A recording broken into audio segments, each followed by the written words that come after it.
Nag-umapaw ang kasiyahan sa Malabon Sports Center sa pagdaraos ng Sardina Saya, ang Mega Malasakit Mission na Mega Prime Foods na gumagawa ng #1 na sardina sa bansa, ang Mega Sardines.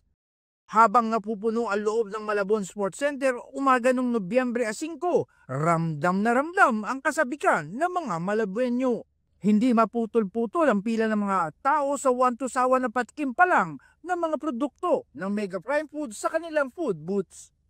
Lubos na nagdagdag sa ningning na okasyon ang pagdating ni Marvin Chulim, ang Chief Growth and Development Officer ng Mega Prime Foods. Ang Malabon ay napaka-importante sa amin dahil dito rin tayo nagsimula 50 years ago. Ang kumpanya ng Mega dito sa Nabotas, Malabon talagang nag-start nung isa lang fishing vessel namin, ngayong 100 na, napakalaga.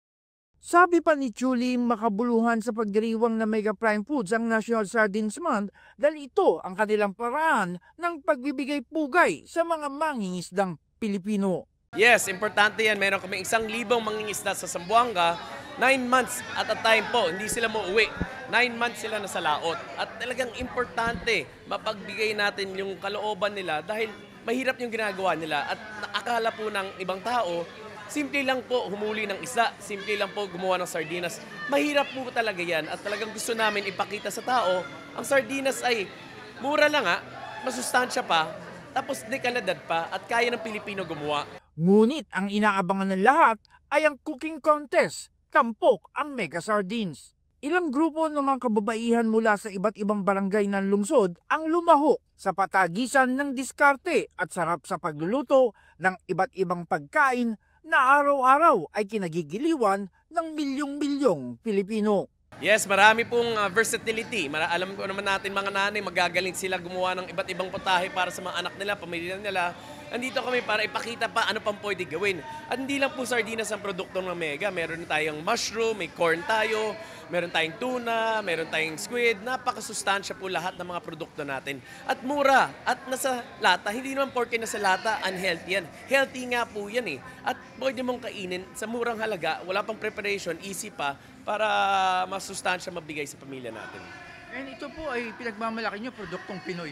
Yes, yan ang #1 sa amin. Ayan yung purpose ng kumpanya namin, magbigay ng pride sa Filipinos dahil kaya natin gumawa ng dekalidad na produkto para sa buong mundo. Hindi lang para sa Pilipinos, pero para sa buong mundo. Yung quality natin, global standards po yan. At dapat yung pride ng Pilipino na kaya natin gawin, nandyan sa atin.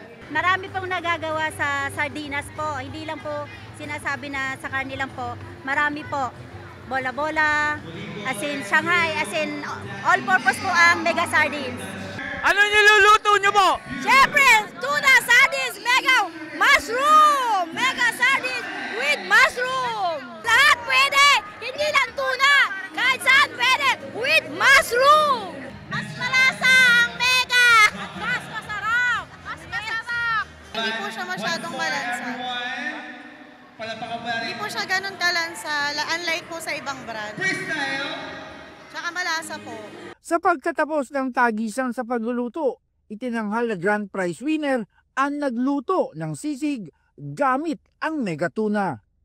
Tapos sa Mega Sardine, Mega Malasakit, maraming salamat po sa experience na pagluluto natin ng Mega Masarap.